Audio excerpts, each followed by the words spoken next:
Today's date is August 7th, 2024, for our board meeting at the San Juan School District office. We have Nan Barton, who's virtual. Looks like you're flying or driving. Driving. She's driving. Riding. Riding, okay. And then we have Steve Black, Lori Mon, Superintendent Fitzgerald. We have Mary Shumway and Tyrell Pemberton, our business administrator. So I need a motion to approve our agenda, if we may. I move to approve the agenda. Second. Okay, is there any discussion items on, or any discussion for the items on here? Are we good to go? All in favor? Aye. Aye. Nan, are you approved? Is she still on? Aye. Okay, thank you. We're going to turn to our San Juan Quest update. We'll turn the time over to the superintendent. Okay, thank you. You'll just pass that down. Sure. So I want to highlight this year's theme. Last year, we focused on monumental purpose and really worked on our why. Why do we do what we do within our organization and with our community and our stakeholders?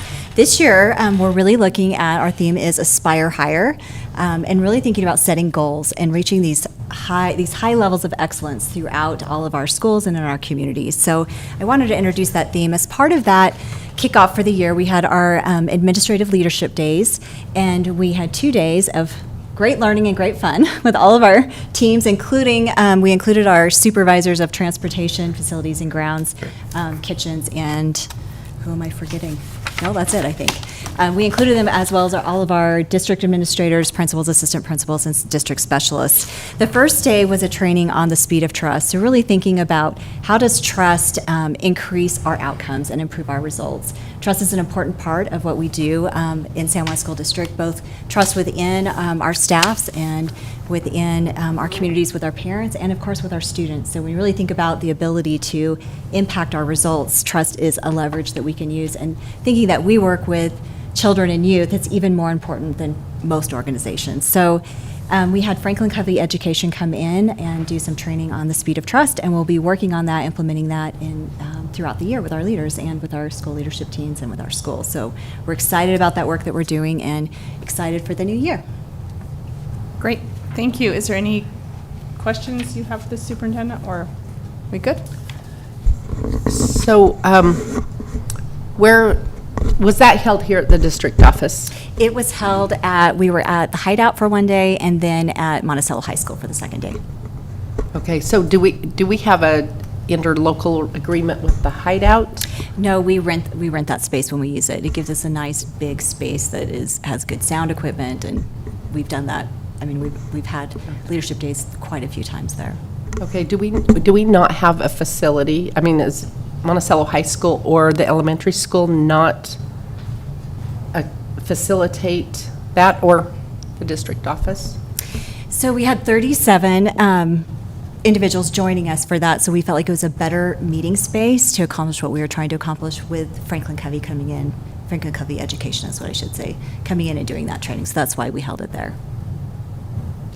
Okay, I hope in the future we'll use the facilities that we already have and kind of save that money for other educational purposes that we don't. Be my preference. And I would just say, if any school board members would like a copy of the book Speed of Trust, we're happy to provide that for you, so just let me know. I do, if you have one. Yep, we can get you one. Okay, thank you. Sounds like you had a great kickoff.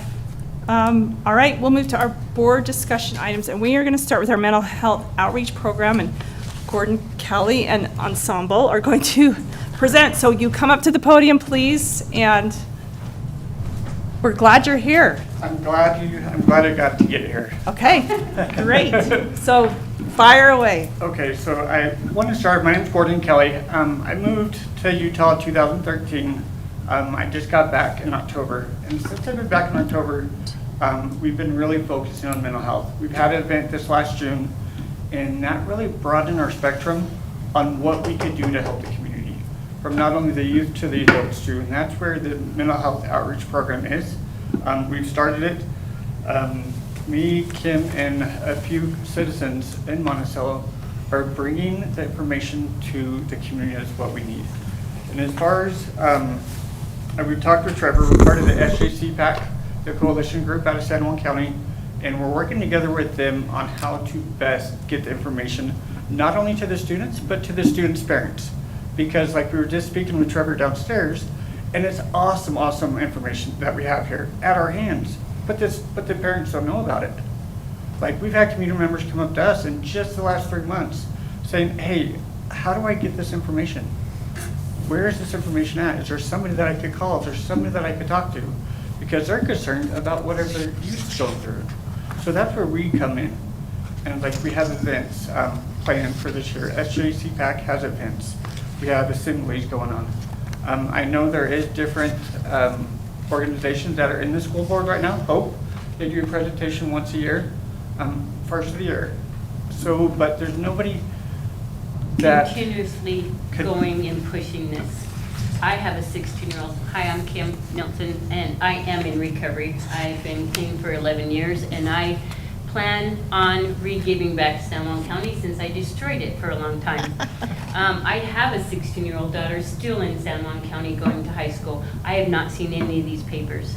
I have not been presented with any of the papers that Trevor showed me downstairs. That's a big red flag to me. I'm so thankful I have an awesome daughter, and she does not deal with these kind of things, but who knows? I would love to stand at the door and hand it to every student, still not going to get to the parent. We want to get to the parents.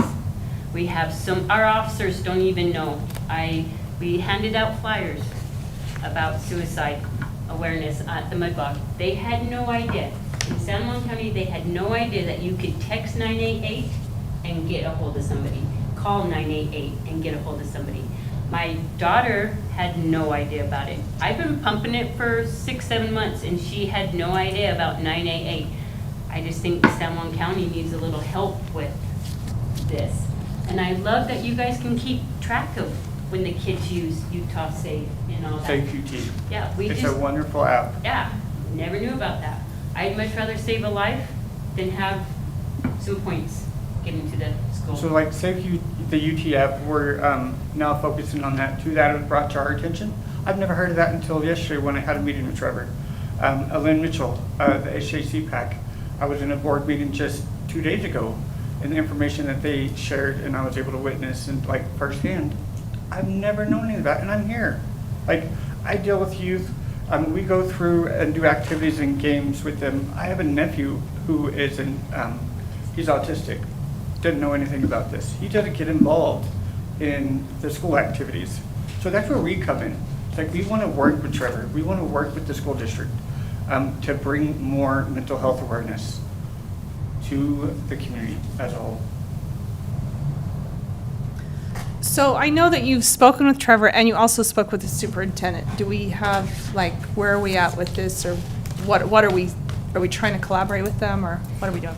Yeah, I mean, I haven't followed up with Trevor. They met just right Oh, yeah. before this board True. meeting. So, I mean, I think that's what we're always doing in part of SJPAC, right? That's Yes. the purpose of that group, is to bring together all of the agency, all of the community partners, so that we can meet the best needs of our communities, both for our youth, our children, and for our families, right? So I'm not sure what the next steps are yet, but like our conversation on the phone, we do want to partner together as much as we can to support this need in the community. We know that mental health is an ongoing thing in our community, and it needs to be addressed, and it's going to take the partnership of all of us together to make that happen. Yeah, and then that's where we really try to focus on, like the event that we had. It got brought to our attention, an event happened in Moab years ago, and only 2 people showed up. But at the event that we showed up in Monticello, yes, advertising wasn't out there. It was our first event, but we had 120 people show up, parents and kids. And it's like, this is what we need. Like, they said they appreciate what we're doing and what we're trying to push, because we all know the stigma in San Juan County. Nobody wants to recognize it. Nobody wants to recognize it. Push it away, push it away. But that's where we continue with the help of San Juan County and the school district, and now that SJPAC, is we're going to bring more awareness. I start my peer support in September, and so does Kim. We have other people that are going to be coming on board with us that have the credentials to be there for support, to know what it is like. We know firsthand what addiction's like. We know firsthand what depression's like. So how can we do to change? And that's what we're focused on. What can we do to help our youth and to help our school district and to help the community as a whole? We have a location in Monticello. It's the Al-Anon building, Jan Red's been thankful to let us use that temporarily until we get into our own location. And we're looking at a few different places now. But that's the backing that we have. It's all a process, as we know. We're working with SJPAC closely to bring this to light more and see what we could do. Do we have any questions from the board? Did you have a question? Well, it just seems practical to me, sorry, that, as you mentioned, SJPAC, they have a lot of invited members to sit on that. And so you're an additional entity include that, and I would think just being on that board is, have you been invited to Oh, yeah. be represented there? So I think they're the ones who pull everything together. So I think that's the answer there is that they include San Juan School District, they include, I don't know if there's like at least 10 entities. And so they're 14 the counties. mother hub of the whole thing. So I think that's where, we're involved with them as well. Yes. And We just so- want our faces to be seen. We just want to be heard, and we're loud and we're proud, and we want to give back. That's how we stay clean, is the service work. And we're just going to live here. We might as well help here.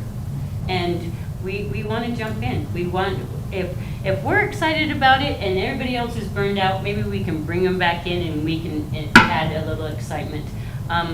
I'm sorry, but I'm not a real boring person. I'm out and loud, and I'm okay with that. And the kids draw to me, and I like that. I want the kids to know that they can come talk to me. I have too many kids come talk to me sometimes, but I want to help us losing our neighbors. With everything that's gone on in the community the last 2 months, that's really where we're trying to focus. I went to a funeral, everybody at Hunter's, and there was a guy who stood up and said, if I only would have had the information. It's always only if I would have had the information. So how do we turn that around? It's give them the information. Be active in the community. And push, because we've been there. All of us that are joined up to do this have been there. And so now we know how to make that change. And I can talk to a post. Trevor, printed out a whole bunch of flyers.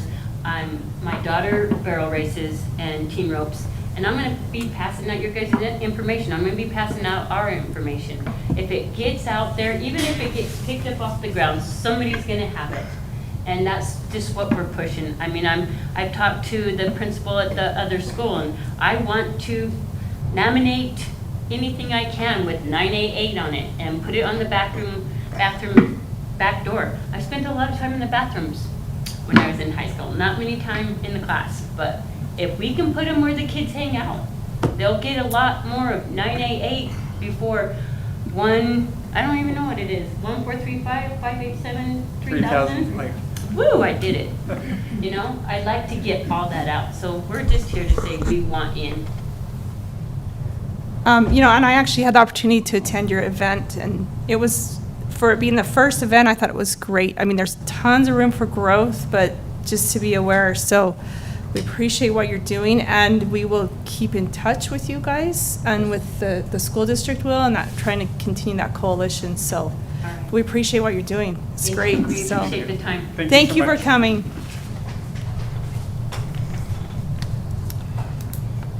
Okay, we are going to go to our San Juan School District Early Learning Plan 24-25. Julie and Jeff, please.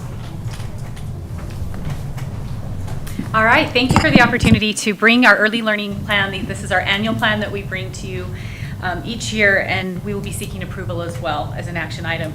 A couple of things that we want you to be aware of before we speak specifically to the plan was that the early learning program had significant impacts by this last legislation session.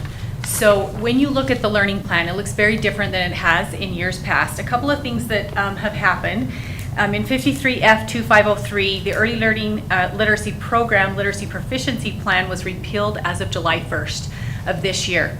So within that the repeal included the early literacy and early learning plan itself, funding for the early literacy program grant, and matching amounts for the guaranteed and low income programs for the district, which you've been approving annually on the early learning plan each year.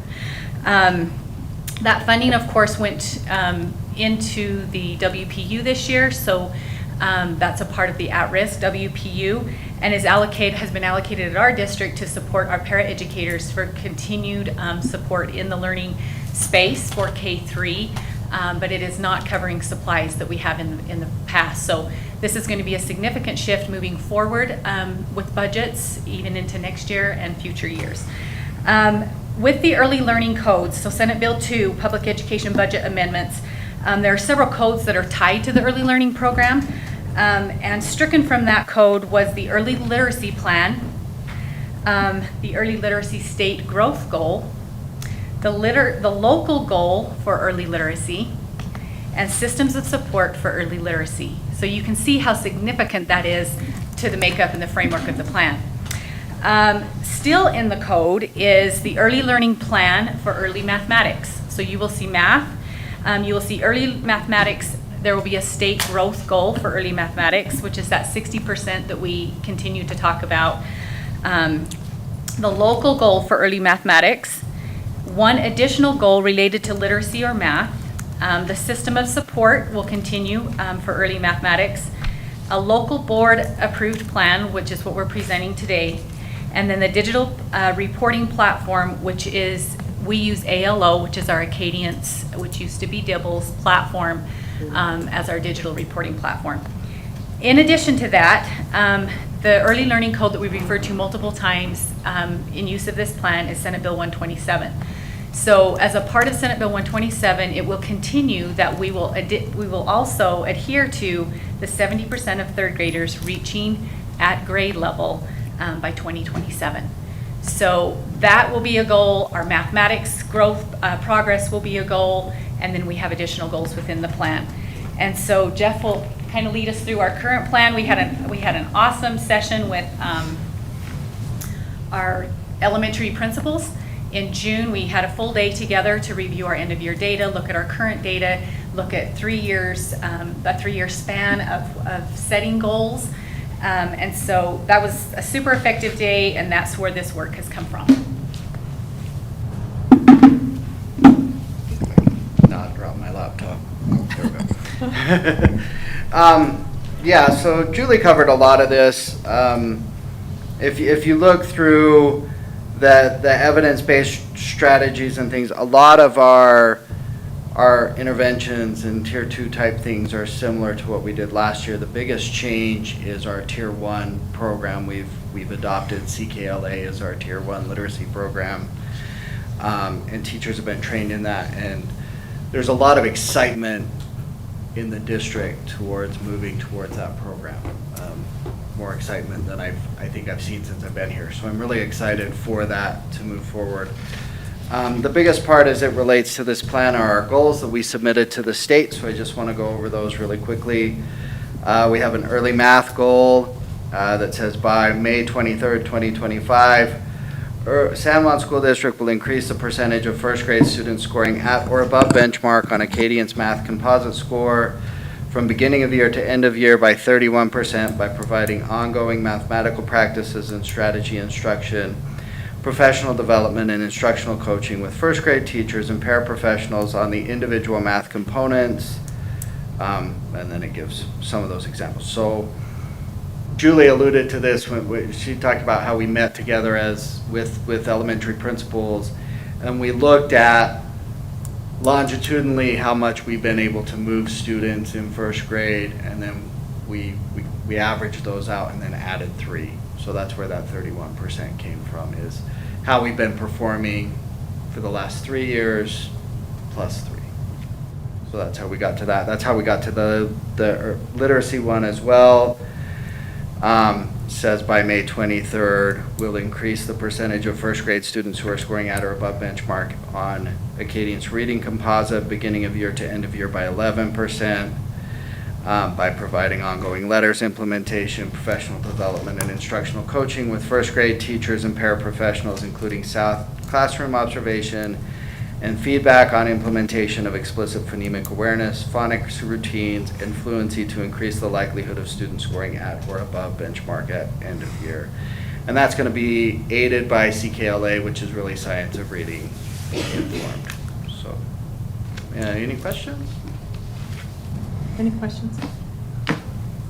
So I don't have any questions on this specifically, but when we refer to the CKLA that we adopted, has the training, I mean, like, is everyone ready to go? I know there's many teachers that engaged in that last year, but then we adopted, and are we, like, ready to go August 1? Yes. I we mean, had a August launch- 14, 15? Yes, we had a launch training in the spring, right after we adopted, to get all of our current teachers online. And then we had a training yesterday here for our new teachers. CKLA sent trainers down. All of the material's been delivered. It's in the schools. We should be, I just got word before I came up here that the online portion is ready to go as well. So we should be ready to hit the ground running. Great. I've heard nothing but good about it, so. Yeah, we're Great. excited. Okay, thank you. Mary, do you have any questions? I do. And I've asked similar questions before about when we have a, like, so Julie, this is for you, the 70% goal that, for them to be at benchmark, is that right? And I'm always have a question about why isn't it 100% goal to get all the kids reading on or above, like, so what's our goal with the other 30%? You know, like where are they? Yeah, Can- that's a great, that's a great inquiry. So the 70% comes from the state, looking at the state level data. And what they've done is they've said, where are we at now and what's attainable and realistic? And so that's where that 70% comes from as a state. Now, when we look at our pathways to progress, and that's that 60% that's on the early learning plan, we exceeded that in both reading and literacy and math last year, the year before, and this year. So our goal is higher than that. So our district, as a district, we have said, even though you just see the 2 goals on the learning plan, we have goals for every grade level in K-3 for literacy and math that align with benchmark goals. So what we've asked is that principals take the data that we worked with in June back to their school levels, look at that at the classroom level, set classroom level goals that align with district level, which hopefully will support state level and exceed those. Ultimately, yes, our goal is to exceed 70%, but the state has to set a goal somewhere reasonable on where they're currently at. So that's where that 70% comes from. That's kind of the state's goal for districts. For districts, right. School districts. Yes, to work But from. I think real kids in real class, our goal, you know, is to It ought have to be, every kid absolutely. being where they need to be. So Absolutely. I always have a hard time hearing we want 70% of them to, and it's like, oh, what about the other 30%? Absolutely. And we certainly don't tell those 30% like, we met our goal, you go away now. Right, Sorry, right. that was But- a ridiculous way to right. say that. But I couldn't, no. But we don't do that. That's why we have our interventions and we Yeah. work, we look at where those kids are maybe lacking skills and we work to put those in, so. Is it generally a correlation of kids that aren't in school regularly, that aren't meeting those goals? Is that not a general or not necessarily? It depends. Okay. You know, some of our high achieving students that are out for various reasons can still perform and do really well. You have to remember that Acadience is measuring baseline level skills. They're not necessarily, I mean, it's very different to take an end of level RISE test versus an Acadience test. But you do want to see some kind of correlation, but I will say that we have looked closely at attendance data in the mountain region this last year, and attendance was very closely correlated for our students that were at risk. Okay, thank you. One thing that we're gonna look at with that too is I've been working on getting our data all in one place so that we can better correlate that and actually see, because I think a lot of that, we say it depends, but I don't think we've really looked at it as closely as we could because we haven't had that correlation. So I'm hoping that having all the data in one place, we can actually correlate that and see how attendance plays into that. Okay, thank you. And apologies for being ridiculous for a No, moment. that was good. That was good. Thank you. All right, thank you. Okay, let's move to our spend plans, Derek. Aaron, is Nan still on with us? Dan is on and Nelson just Okay, perfect, thanks. Good afternoon. So this is just a reminder that this is the second viewing of the spin plan for Navajo Mountain, and the adjustments were just to add an additional night stay for the robotics and the cross-country, just due to the location of where they're traveling. So that just provides the safety for the driver and the team. Okay. Any questions on that? Short and sweet, All thank right, you. I like it. All right. Okay, we will move to our policies. So Laura, you just stay up there and walk us through them all. We have quite a few. Yep. So first, we have the background checks, and this is a second viewing. We looked at it in June. So this was rewritten to be in compliance with various state codes and board rules that address background checks in the school setting. So you'll see on the red line, I did put the different rules or code that were affecting each line of that. So some of the big changes is we outline who is required to complete a district criminal background check. And the big wording that was missing from our old policy was ongoing monitoring. So anyone who does a background check with the school district, as long as they're employed, we have what we call rat back, so ongoing monitoring of background checks. If they're arrested, it notifies us. So that wording was missing that we'd added. And then things that the district will consider when reviewing the results of a background check. So everything that is redlined in that section came straight from code. Everything else was things that we previously had in the old policy that we were considering, such as length of time since they were convicted, the age, frequency of arrest, things like that, that we are also considering when we're reviewing background checks. We also removed outdated information regarding requiring payment for background check. That changed with a recent code that we can no longer require someone to pay for their criminal background check. Laura, Yes. we don't require it, but do we ever ask them to? And then if they can't, then we pay it, or we just cover it? We I can't can't remember. have them pay Okay. it at all. I Yeah. forgot how we had worded that, so. Yeah, they okay. can't pay that fee at all. Okay, And thanks. then we also removed a bunch of redundant information, such as the reporting requirements for arrest, because that is covered in the policy of reporting, policy 4315. So we just removed it from this policy. So that was the changes to background checks. Okay, questions?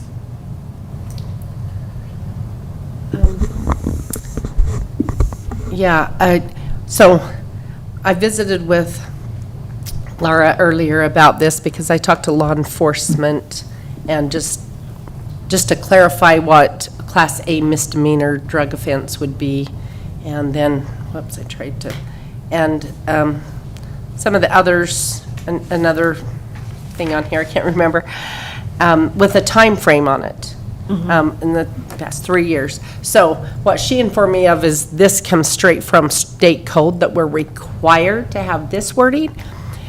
So I guess I'm going to suggest, after learning that, that we also add, because we're not required, we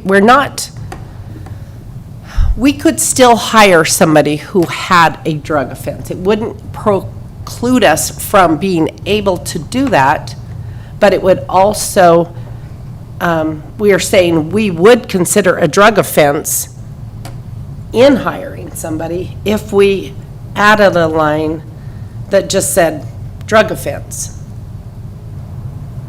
Because the state, if I understand that right, it says that we will consider whether or not we're going to hire them or not if they have a Class A misdemeanor drug offense.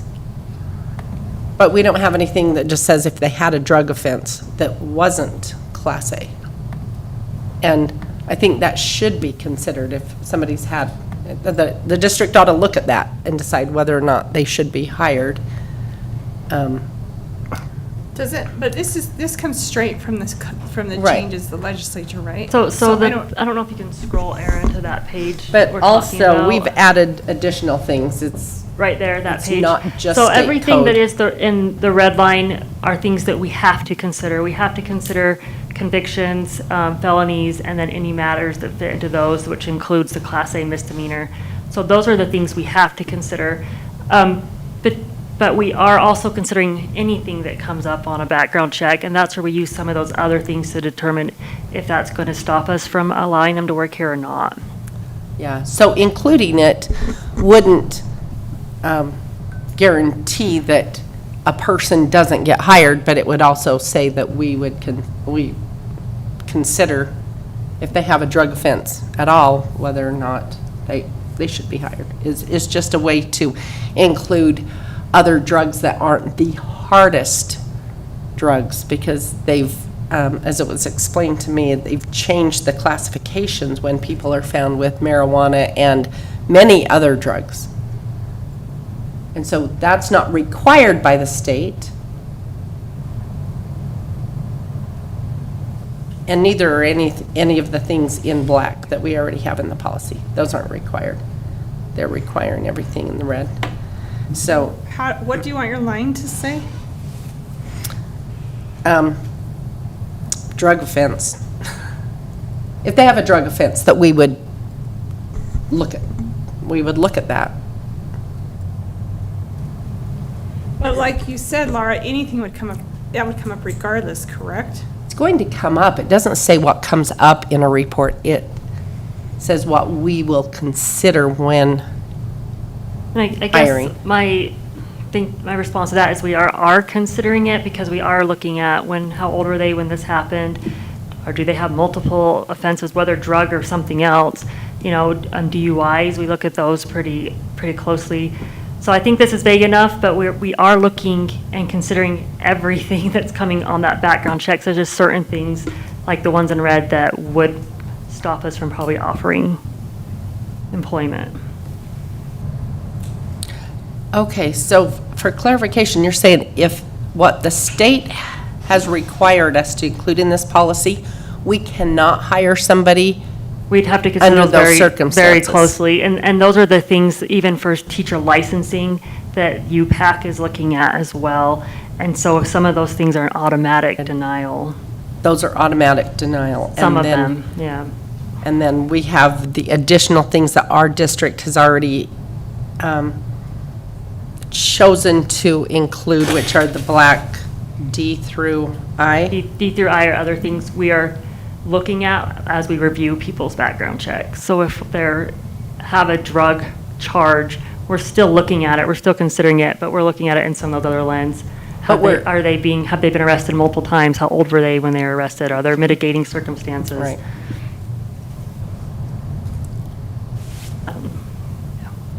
Okay, and then there's the other part where it talks about in three, if they haven't done it for Yeah, and that one was specifically on property. property, if they've damaged property within 3 years. And so law enforcement, when I talked to them, their suggestion was, why have a 3-year period? I mean, they could still be hired, but why limit it to 3 if it was 3.5 years, if it was 5 years or whatever. So anyway, that would be, after talking to law enforcement, and that suggestion, I thought makes sense that we could add those things to our policy.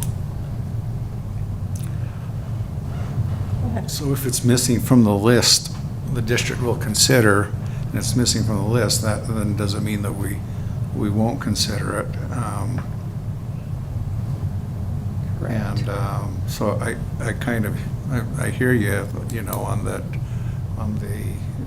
the drug offense.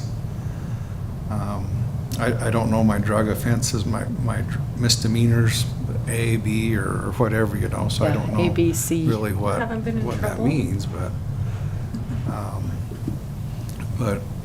yeah, I guess I hear you, Mary. I don't know what it would hurt to just leave it as drug offense, but. Yeah, and from what I understand is we have to have this wording because of the That's state, but we specifically what's in can code. add another line that says drug offense? I mean, it's our policy, we It- can add additional Okay. things. Yeah, so we can just say drug offense, because, the law enforcement officer I was talking to, he said, I prefer not to have people who have drug offenses working with my children at school. Or, I don't think anybody here, I'm not here to say that somebody who has had a prior offense shouldn't have a job and work and have opportunity, but should they be working with kids in school? And maybe they should. Maybe there was something that was minor when they were 18 years old. Those kinds of things can be considered but we're talking about educating students, and the kind of employment we have is different than employment somewhere else where those kinds of things might not be as concerning as they are when we hire them in the school district so I don't know what it hurts to just say drug offense and to cut out the 3-year period on the other one. Go ahead. But reading down, D is relevance of any conviction to the individual's position, so that might be your catch-all. Cover it. So, Yeah, I think it's big enough. Yeah. It's catching all arrests, giving us some Everything. discretion to look at it on a case-by-case basis, like we have in the heading of that paragraph. Yeah, that's how this policy was originally written, and I think that it was probably some of the thinking behind that is that it gives you a catch-all to consider anything that they're convicted on and what position they're going to have within the district.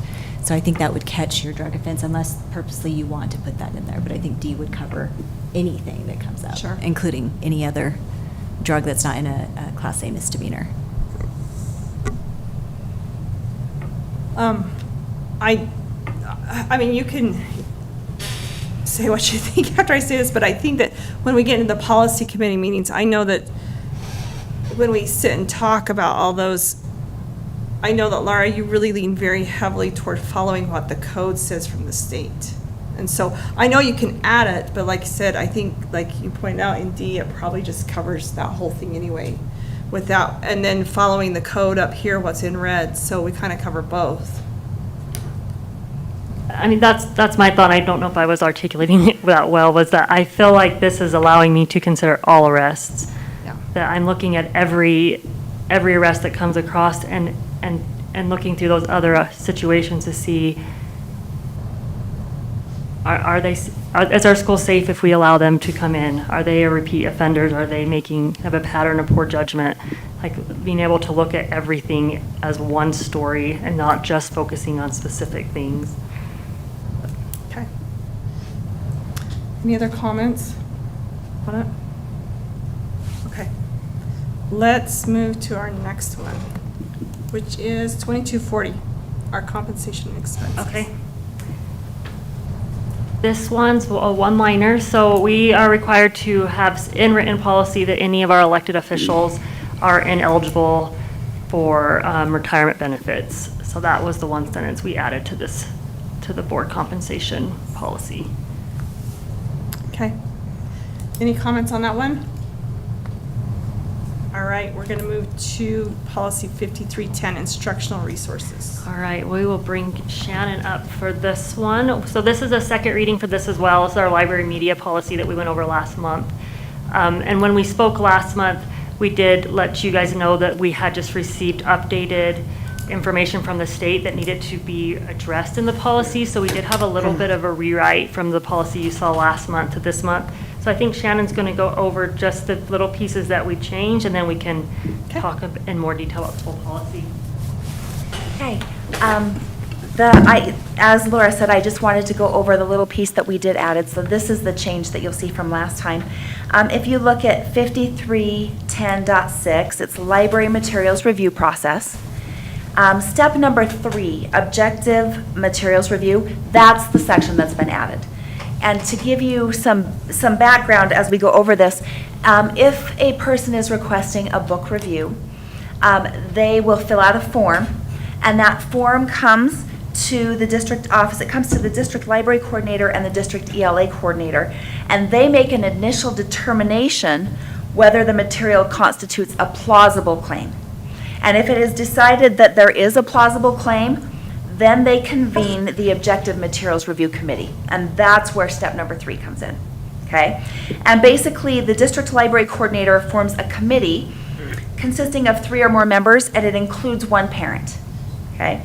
Then they review the material using the objective sensitive material standards, and if the material constitutes objective sensitive material, the material is removed from all school settings and legally disposed of. If the objective sensitive material standard is not upheld, then a subjective sensitive material review will be initiated, okay, and it bumps down to the subjective. And then finally, the district library coordinator will report the determination to the state library media specialist within 30 school days after the full review is completed, and communicate with vendors and publishers regarding the objective sensitive materials. Okay? So that's the only piece that we had added, is that if there is a plausible claim, then we have an objective materials review with a committee, and then that committee decides if it's objective or objective sensitive materials, and if not, then it's sent on to the subjective materials review, which is actually convened at the school level. So like, we just got that email that some books were removed because more than, 3 schools. So they obviously followed that process. They went through the objective first, and then did it drop down into subjective, and then they decided to Not remove? with those ones, those are materials, this bill took effect July 1st.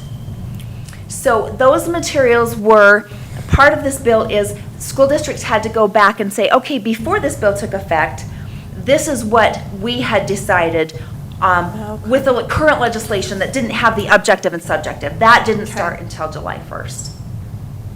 Does that answer your question? Mm-hmm. Okay.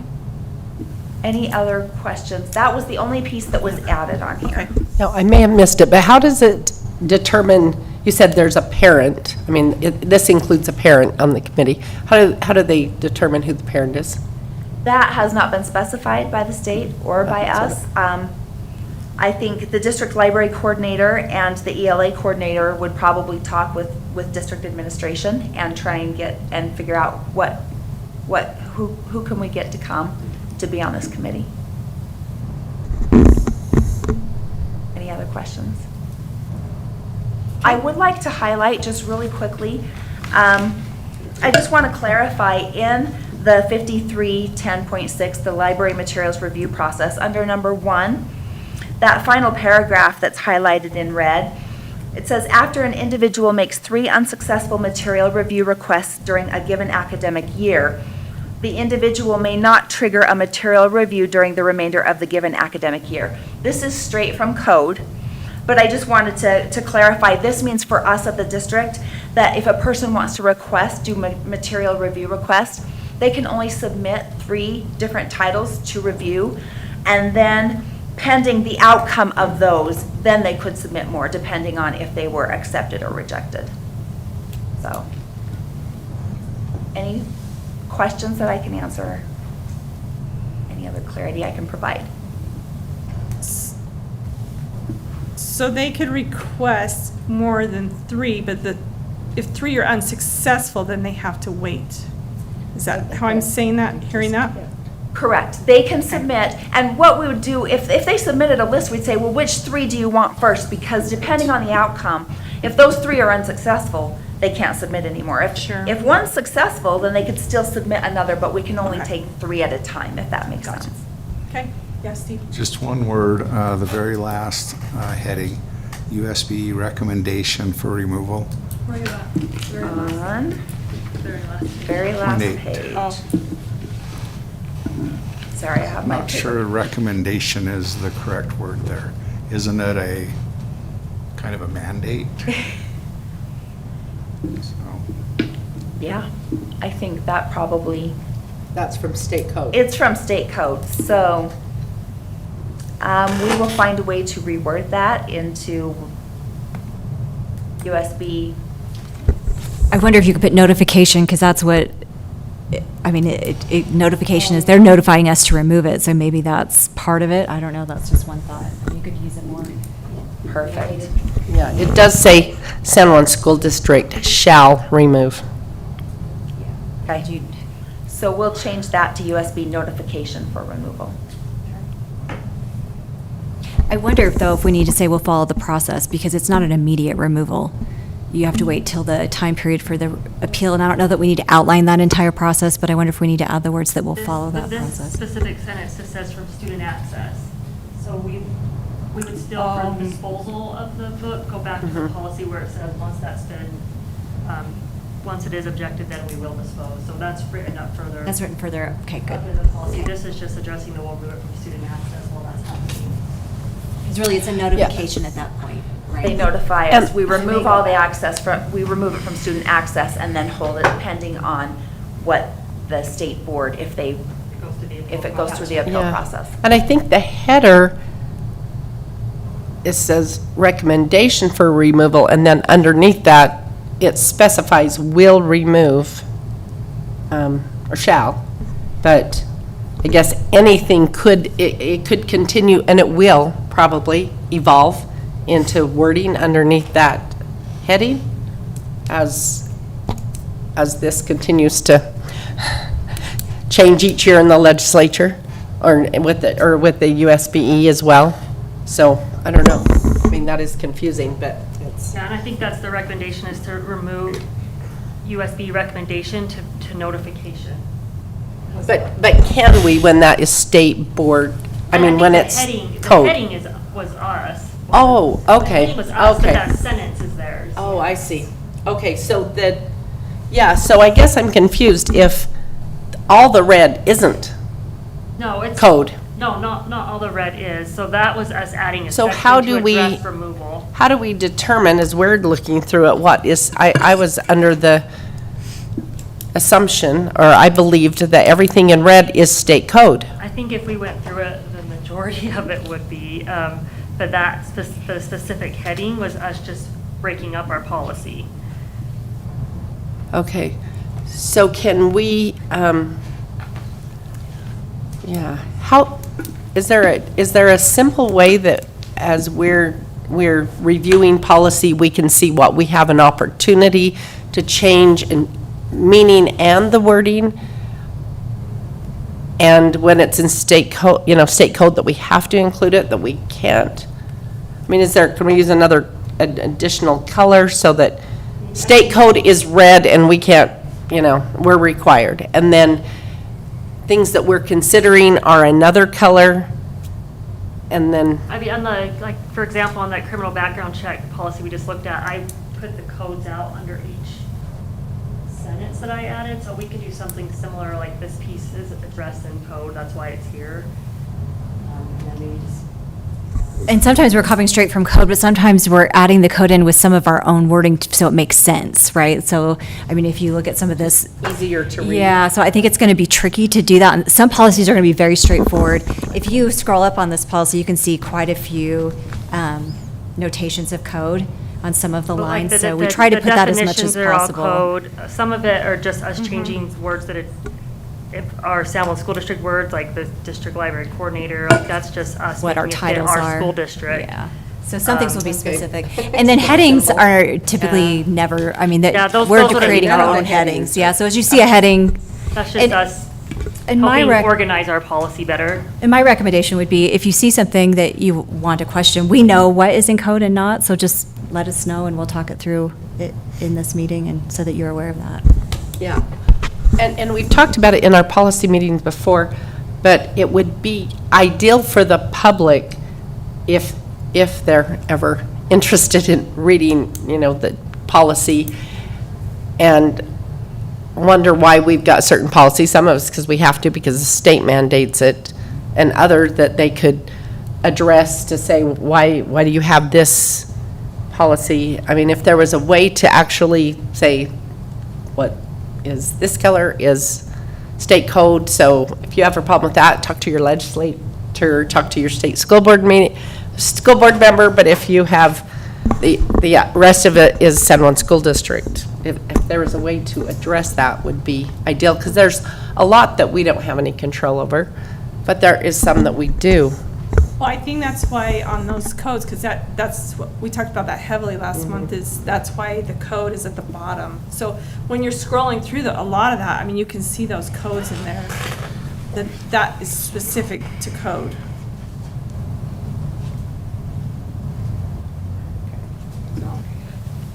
Okay, is there anything else on this one? Thank you. All right, we will go to policy 6120, admissions. Okay. So this one, we added a paragraph about kindergarten in our eligibility for admissions. Back to talking about code. It passed that kindergartners do have to be toilet trained to register for school. So we added that into our policy. And then it addresses if a student registered and then is found to not be toilet trained, steps the district can take to help support that parent and the student to become toilet trained. So that is on there.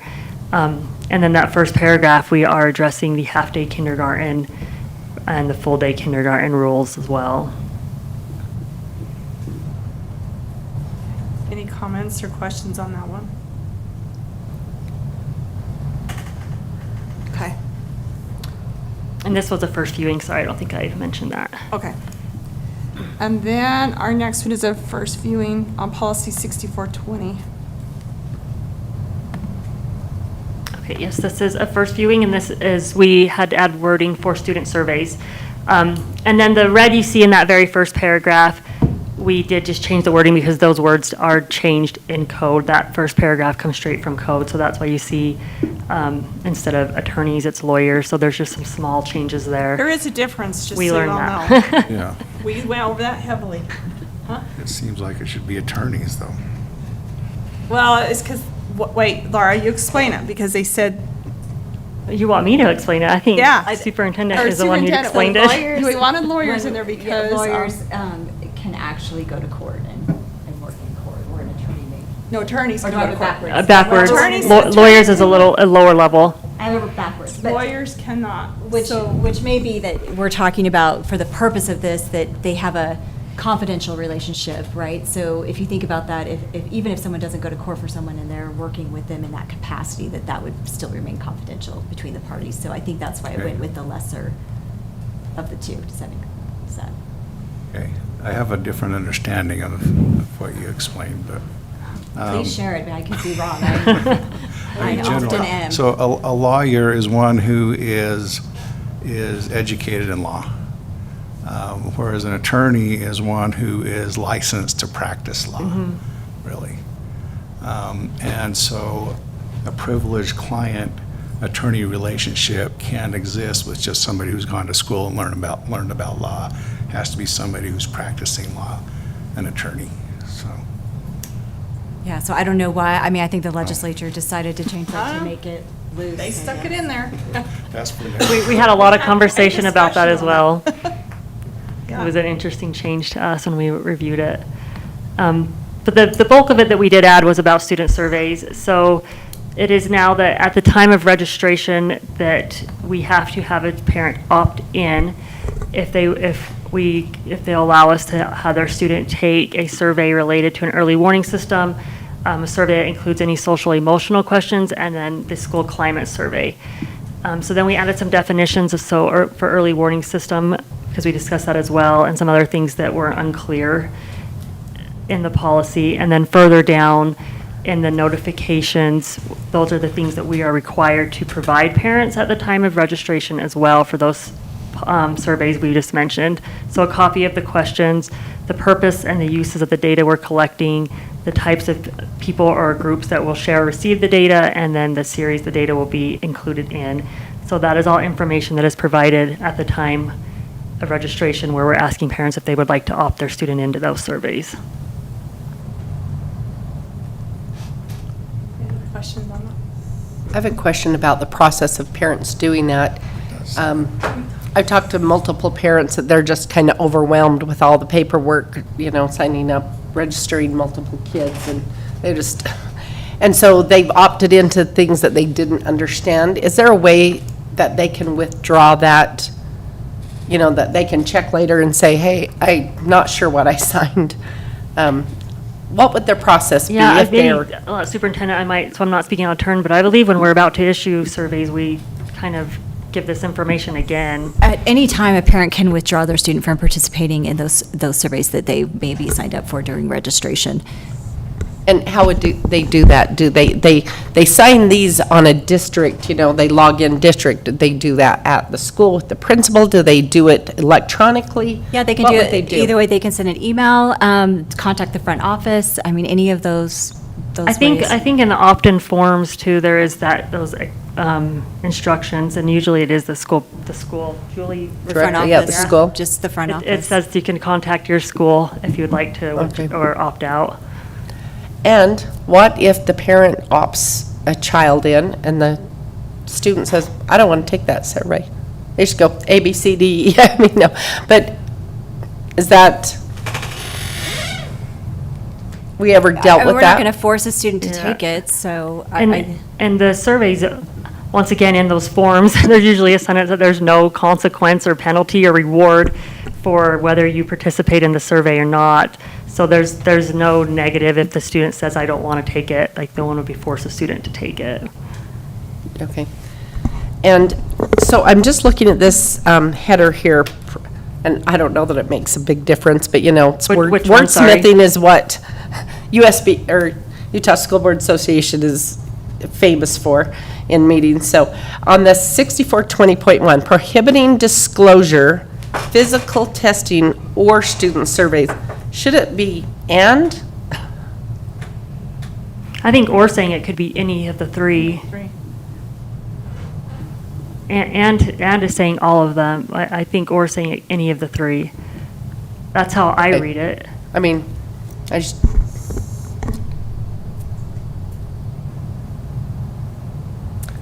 That the information below Addresses applies to all three. all of them, which seems more and to me, but I think, or anyway, yeah, it's just not worth, just a thought. So, okay. Okay, Is that all of them? you better pray it is. You've got a while up there. Thanks, Laura. Okay, we'll go to district housing and capital follow-up, Tyrell. All right, housing, just for the board's information, it's been a long time since we've talked about housing, and it was requested a while back. And so just want to, and here to answer questions if we have them, but just to cover a couple of things with our housing.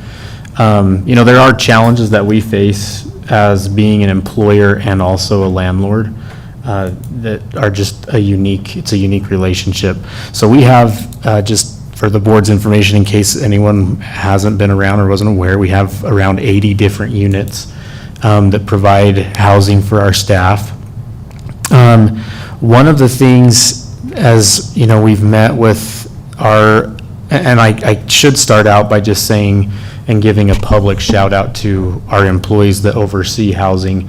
We have, and I'll name them since they'll probably get embarrassed that I do name them, but Roxanne and Kedrick and Kirk and that our maintenance staff that do a good job of making sure that our housing is up to the standard that it needs to be for our teachers and our other staff.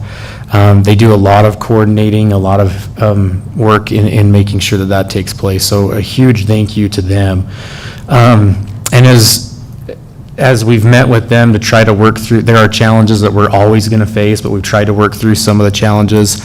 One of the things that's kind of come up, and we just wanted to make the board aware, and I think Superintendent, you may have sent this out, but the board policy, so policy 4640 governs our housing, and you all have set the rental rates, and we've used those for years and years.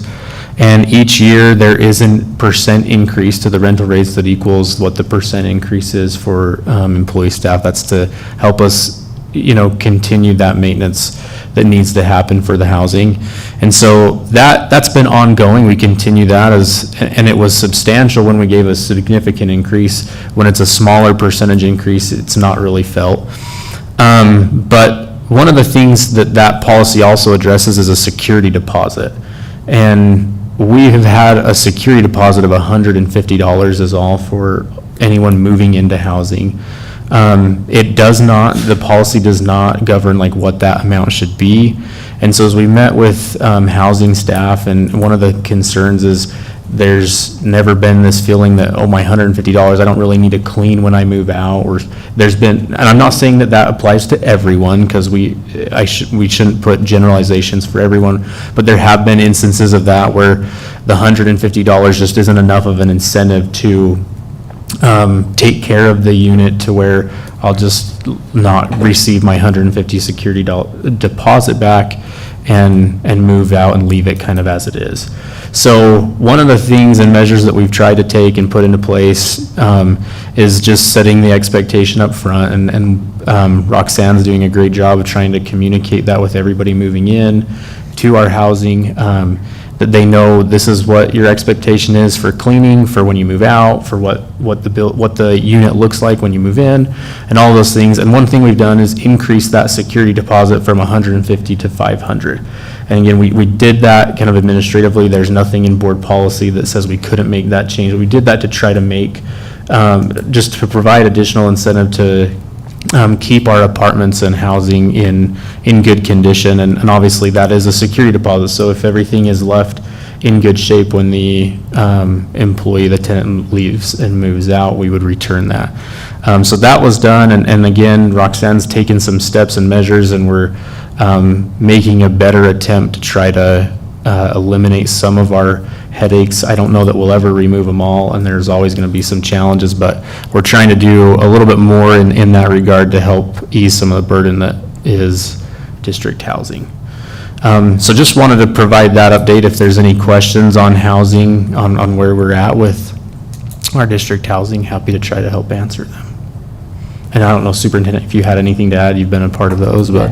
Part of it, I think, in our discussions as we've been working on this, is trying to have improvements that will impact, our employees in a positive way, but also impact, maintaining our property.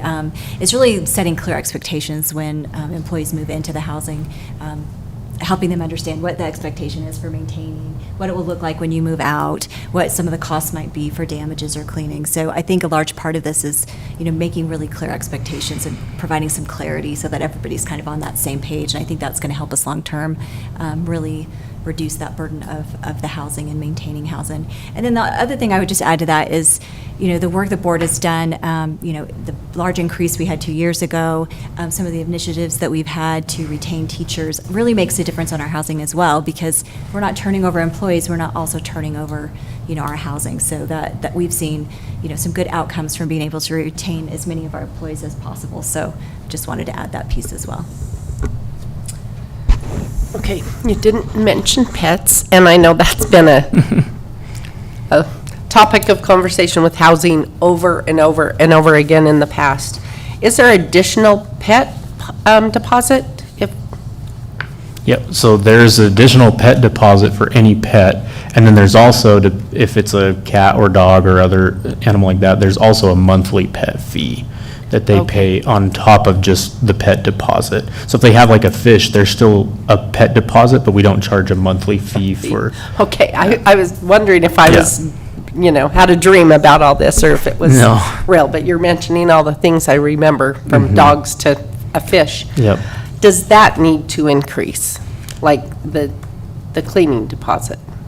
Or the cleaning, I guess that's a,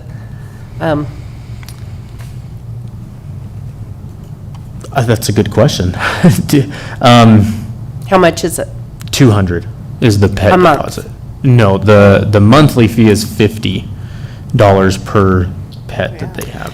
When you mentioned 150 and then, finished out by saying it's now changed to 500, we've just seen in the last 2 years where 150 might have seemed like a decent chunk of change, but even 2 years ago, but now 150 won't do anything, and 500 doesn't do much either, with the runaway inflation that we have, so. I would say we're still below like what you would see in a typical rental, right? We're still below what even the market value is, but our rent rates are also the same. So way. is the monthly pet deposit, is that a non-refundable?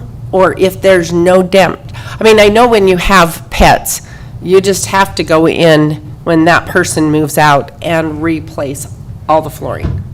And so that helps with that cost, but it doesn't, I guess over time, if somebody's if they stay employed for a very long time, then possibly that would be enough to replace it. But if they're 1 year, it's not going to be enough to replace it.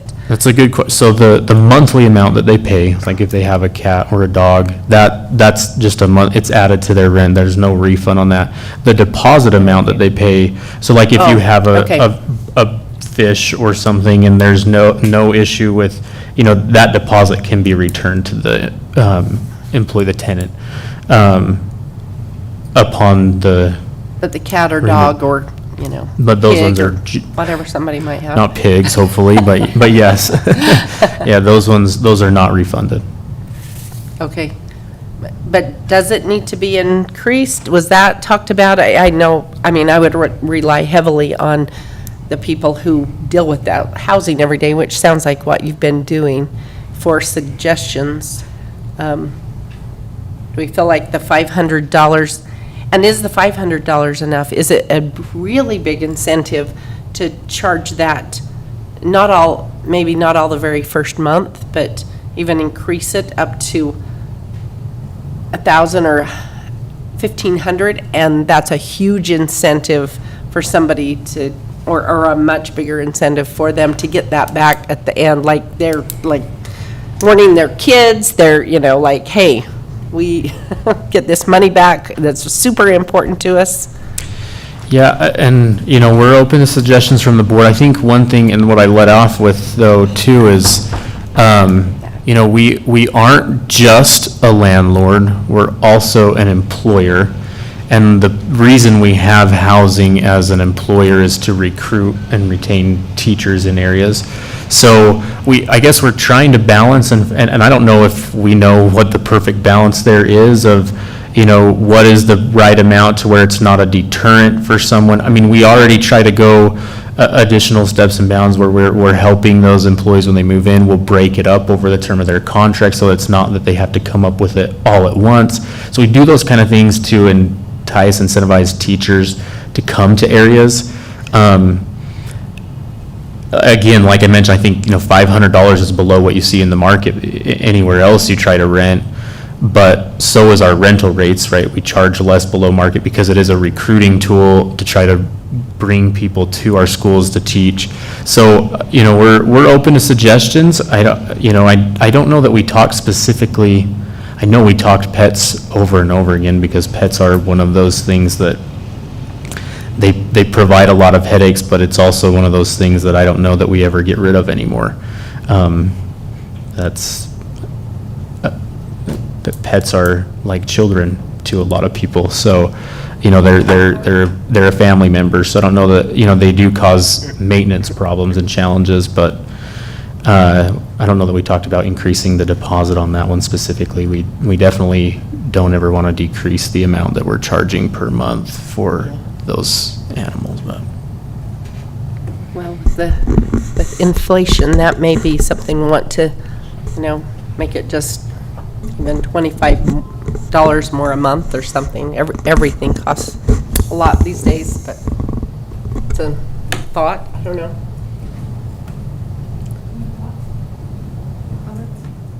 Nan, did you or Nelson have any comments?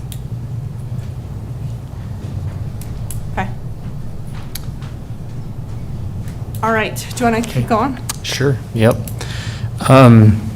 So just some capital plan updates. So our first concrete pour was this week at Blinding Elementary School, which is exciting.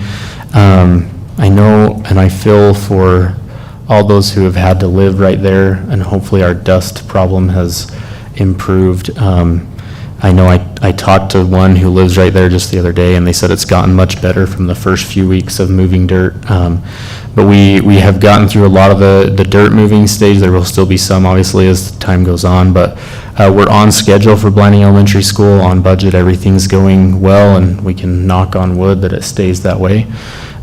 So that's an exciting project. If there's anything that the board would like to see specifically, as this project goes on, if I will come back every month and we can bring something, we can give you picture updates, we can provide any kind of update that you'd like to see.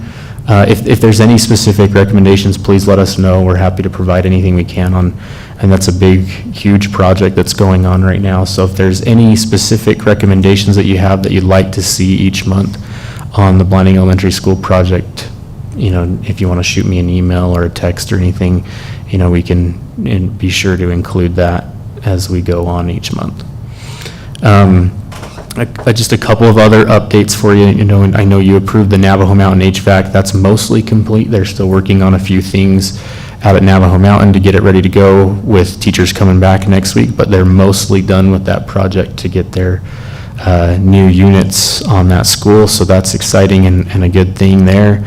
We are still working out some kinks on the playground at Montezuma Creek, but hope to have that done here shortly, and then get a new playground, which we're excited for to see in that community. I think the kids in that community and the families will really enjoy the new playground that they'll get. It's been a long time coming for that one. And then the other thing that I just want to let you know, and I should have shortly, with our 4 entryway projects, is another project that we have going on with Monticello High School, Albert R. Lyman Middle School, San Juan High School, and Montezuma Creek Elementary School, to provide a more modern and safe entryway there.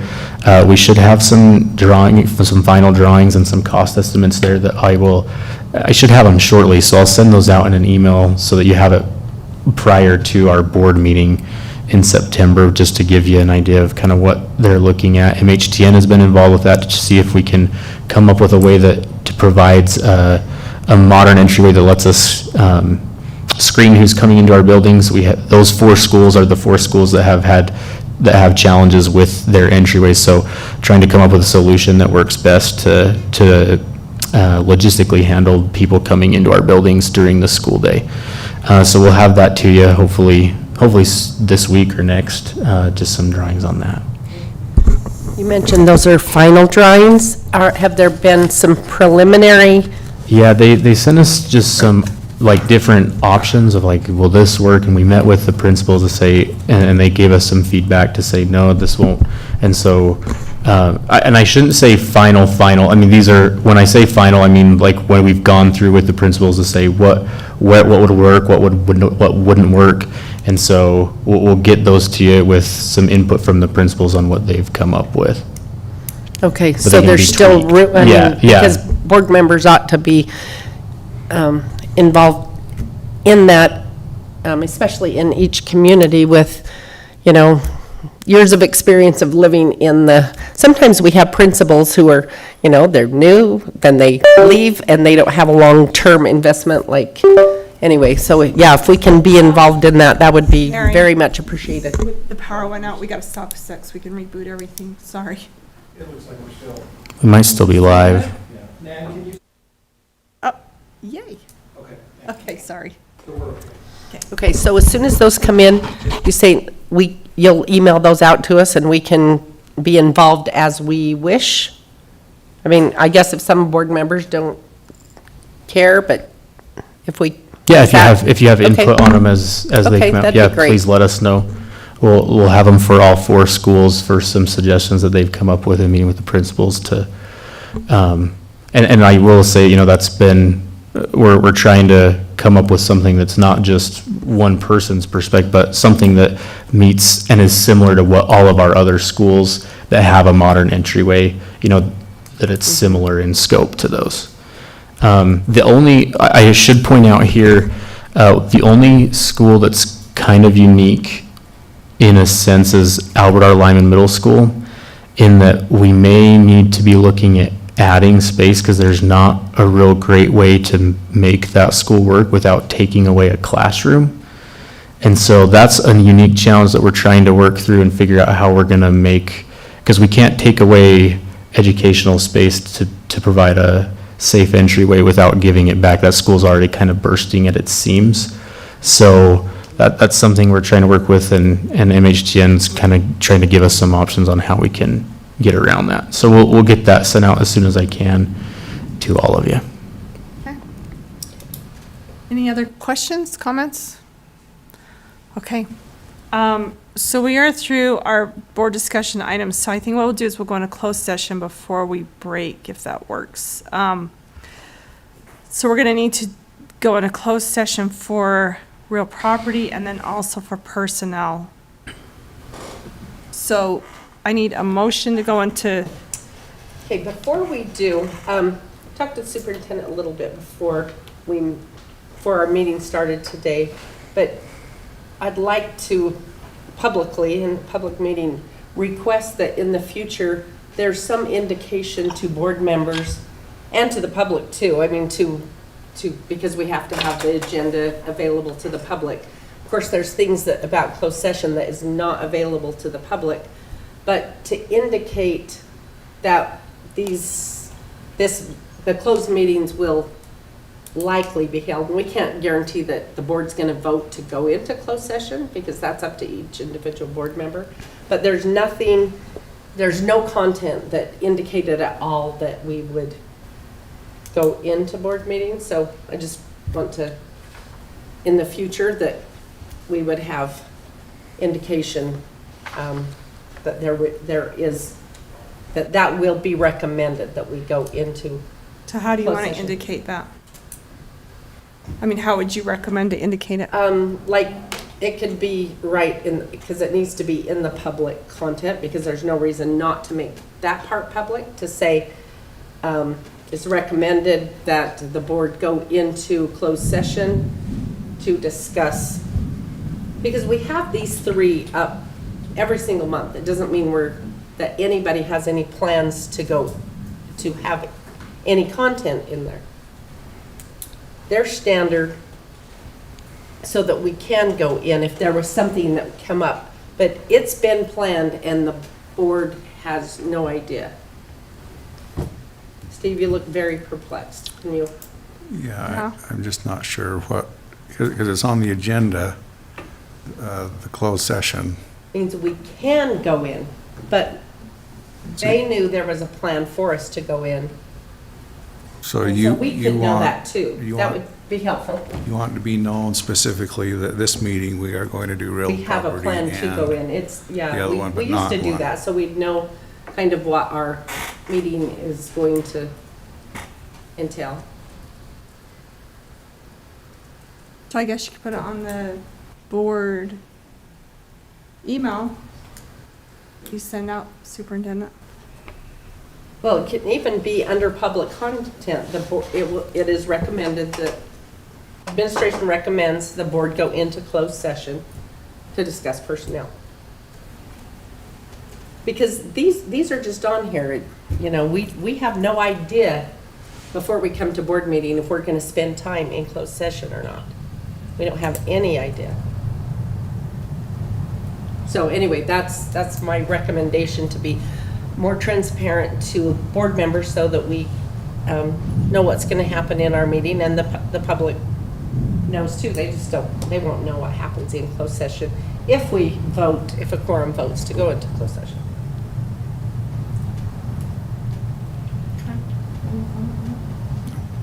Okay, we'll have to talk about that, how we think we'd see that. Well, that's what we do in our board meeting. No, I know, I'm Oh. just trying to figure out exactly on paper what it would look like. Not doing anything strategic, just how to make sure that everyone's aware, I guess, is what we'll discuss. Yes, and a board member can ask for a closed session, so if it's not on there, right, so. We could still have to go, I've asked So for I a don't closed wanna session mislead at a board meeting and been denied. So Yeah, so I that guess I don't- probably, there needs to be a process to decide that too. If a board member requests it, a board member's supposed to Well- do Thinking that. that public piece could be tricky with how we're communicating. But it's the same thing, I mean, anyone can request it, you're right, anyone can request it, but it's just if everybody votes that they want to go in, I mean. Right. We just, Yeah, You have to but vote we didn't to go even in, have, so. didn't get that far. But anyway, just so that we know, sometimes there's nothing and the administration knows there's nothing, and so there would be nothing, but it doesn't mean a board member couldn't get to. And as I think this through, is it too late when we're supposed to have a 24 hours in advance? We're supposed to have not only the board meeting planned, but an agenda in place. So maybe a spontaneous, we probably should check on the legalities of that. A spontaneous closed session may not even be legal. I think as long as it's listed, you could go into it. That's why it's on Yeah, every that's why it's agenda. on there, so that if It's anyone on brings every anything agenda. Yeah, up. that's What true. does So it matter? that's on there, so we have the Yeah. opportunity to go in. But it's Yeah. nice for board members to know, and the public, that for sure there is content that the administration plans on us discussing So, in a particular category or all the. So I'd be happy to look into that further and bring back some yeah. possibilities. So actually, what you could do is,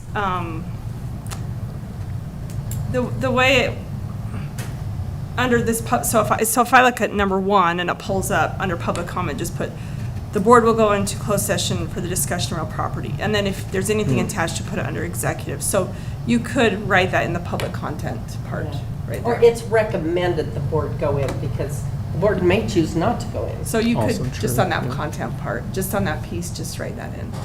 But there might be some things that come up that, like, we do have one thing we're gonna talk about today that was not available before, 24 hours ago. Okay. So, Well, like you mentioned, because this is on here, we don't always have the content, which I hope we'll have in the future, more content about what some of the things are when they're completely blank. We have a heading, and then it's completely okay. I blank. guess you So could that would be write that. helpful. You just have to be, just possibility to go in for real property or whatever. Recommended. Okay. All right, so we actually do need to go into closed session for, like I said, purchase, exchange, or lease of real property. So if I can get a motion to go into closed session for that. Can I just check Nelson's, he's having a. Oh, okay, sure. Nelson, can you try?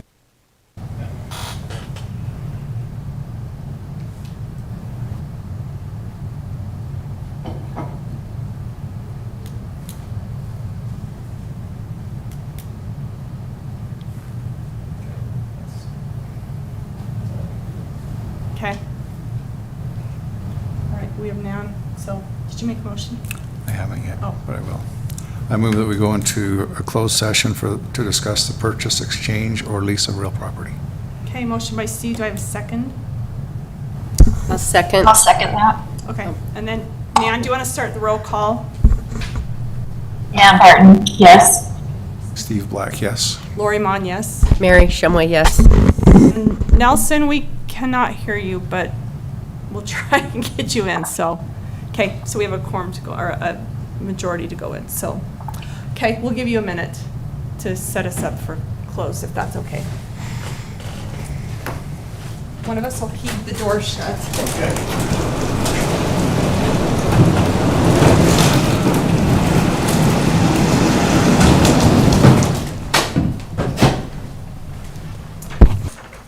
As we had a discussion regarding purchase, exchange, or lease of real property, we now need to make a motion to go on closed session again for the discussion of personnel. So I can get a motion. I move that we go into closed session to discuss personnel. Do I have a second? I'll second that. Second by Nan. Roll call, Nan. Do you want to start, please? Ann Barton, yes. Steve Black, yes. Lori Mon, yes? Mary Shumway, yes. Nelson Yellowman, yes. Okay. All right, give us a second, please. Laura? We're no longer recording. Great. I am, okay. Include everything that was discussed. All right. Are you ready?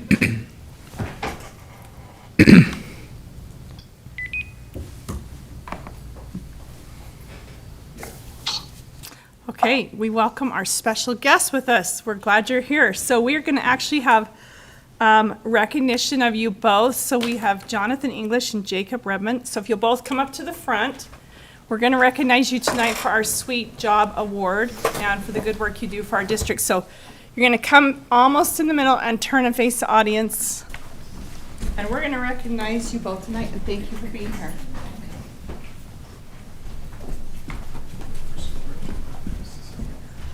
And we'll get your little nameplates once they Jacob and Jonathan were nominated by Tyrell Pemberton and Laura Palmer. Jonathan English and Jacob Redmond do a lot of work behind the scenes that often doesn't get seen. As San Juan School District employees enroll in benefits this year, their experience will be different than the past several years. In December of last year, we faced a dilemma of either needing to come up with thousands of dollars each year to begin paying for a payroll benefit platform that wasn't meeting all of our needs, or find an alternative solution to administer San Juan School District benefits. As we met with Jonathan and Jacob about possible solutions, they put their creative minds together and determined they could create an internal solution that would meet our needs. Their collaboration and teamwork in leading out on this project led to a successful rollout of an in-house benefit administration platform earlier this month. Their dedication and commitment to the success of this project will save San Juan School District thousands of dollars and countless hours over many years. To the San Juan School District veteran, Jonathan, and the new guy on the block, Jacob, we say thank you for being such valuable members of Team San Juan. Congratulations. Okay, and then Laura's going to grab a picture, so wait right there. Okay.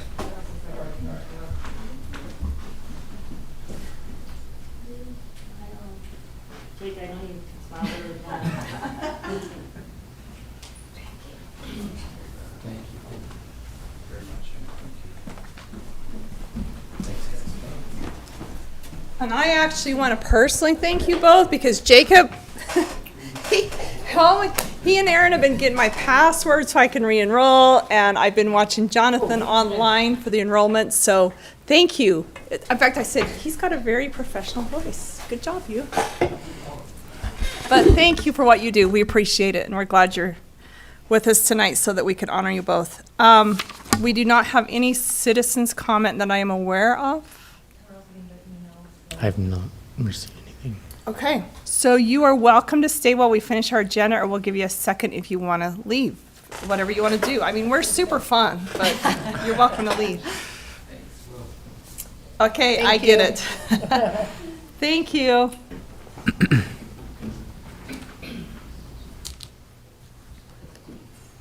Okay, moving down our agenda, we've already finished closed session, so we're going to jump to the consent agenda. So if I can get a motion to approve the consent agenda. I move to approve the consent agenda. Okay, motion by Mary. Do I have a second? Second. Okay, any discussion? Okay, all in favor? Aye. Aye. Aye.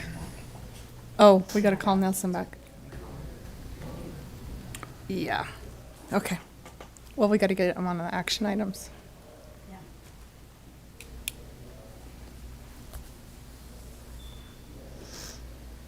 We have a couple of board members that are virtual, so we're trying to just. He said aye.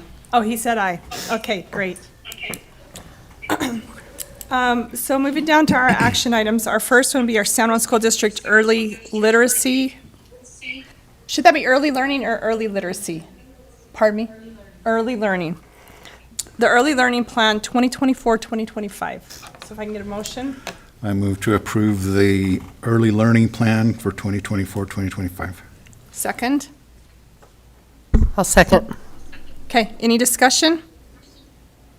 All in favor? Aye. Aye. Aye. Okay, then we have the 2024-25 robotics and cross-country spend plans for Navajo Mountain.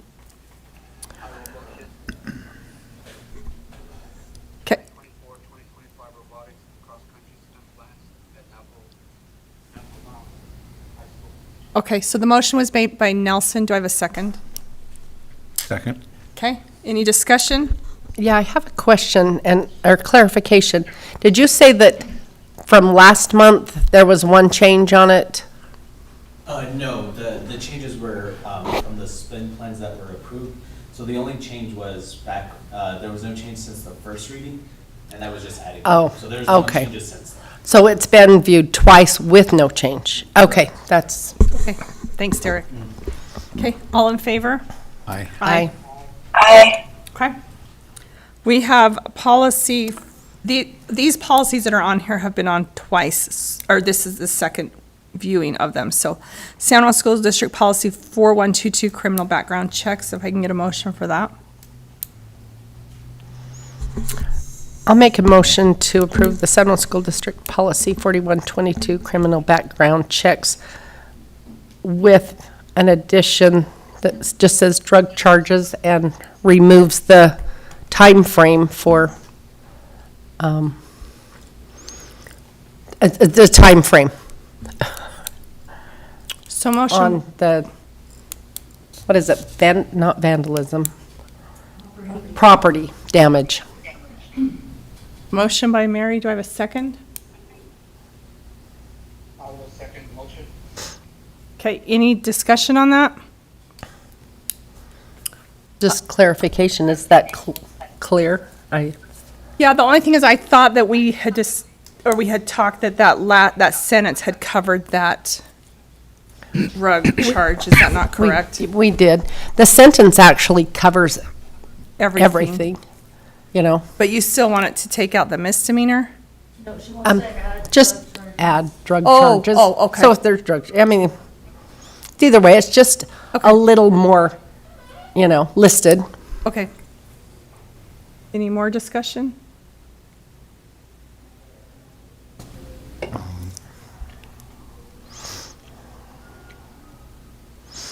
Well, I don't know that that's, I think it's capturing what it's intended to do as is, so I don't know that it's, in my mind, it's not necessary to add that, but.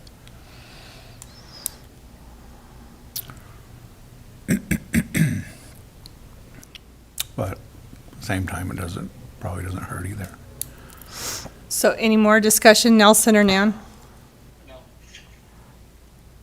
Okay, all in favor? Aye. Oh, aye, sorry, I forgot to say aye. Okay, it passes. Okay, San Juan School District Policy 2240, Board of Education Compensation and Expenses. Do we have a motion? I move to accept the San Juan School District Policy 2240, Board of Education compensation and expenses. Okay, motion by Mary, do I have a second? Second. Any discussion? Okay, all in favor? Aye. Aye. Aye. And San Juan School District Policy 5310, Instructional Resources, the curriculum selection. I move to approve Policy 5310, Instructional Resources Curriculum Selection, with changing the word recommendation in 5310.8 to notification. Okay, motion by Steve, do I have a second? I'll second that. Okay, any discussion? Okay, all in favor? Aye. Aye. Aye. We have to approve this out of state. Okay, so this next one is the out-of-state transfer students, and attached were the ones who had requested that. So if we can get a motion to approve those out-of-state transfer students. I move to approve the out-of-state transfer students Okay, motion as by, listed.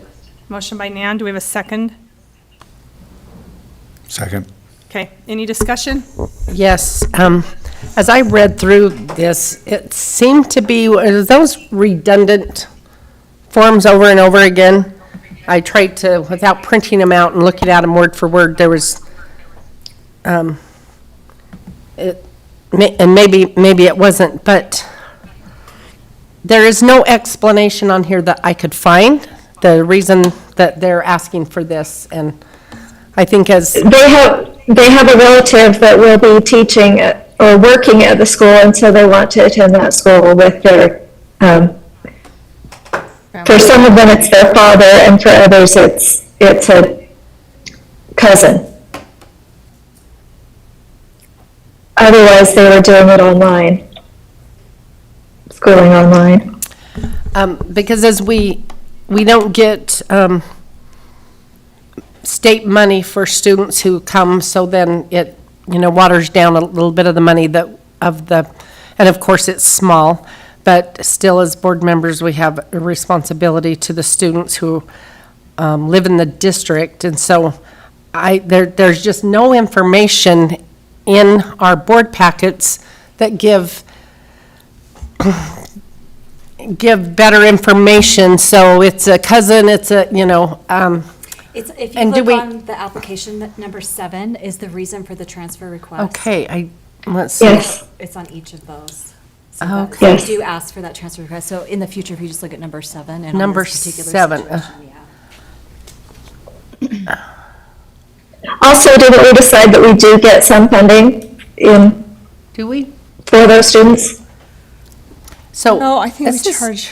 So for some of our students that we receive impact aid for, we do get funding for Okay. in that way. But So- these students Okay. are not, they don't qualify for impact aid. So Okay. it doesn't make sense to me that this is, if a parent is bringing their child over, but because they have relatives that go to school here and they want to go to school here as well,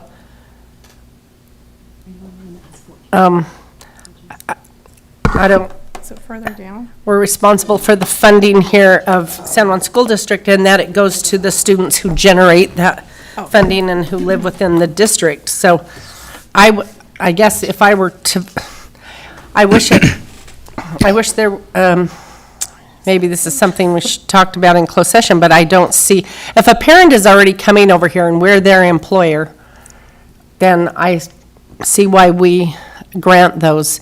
But just somebody who wants to come because they have other family members who are also, Only one of them was a relative. The others were immediate children.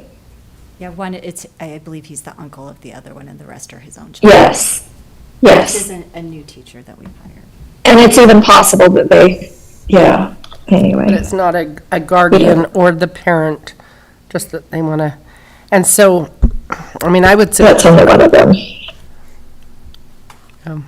Okay, is I there would any more? Just that we, that if somebody's coming just because they want to and not because of necessity to stay with their own immediate family, when it's not immediate family, that there be a fee charged if we approve it. Didn't we discuss that I thought we had this big discussion. Months ago. Yeah, a few months ago, and talked about that, and then decided that in our policy. Is that correct, Laura?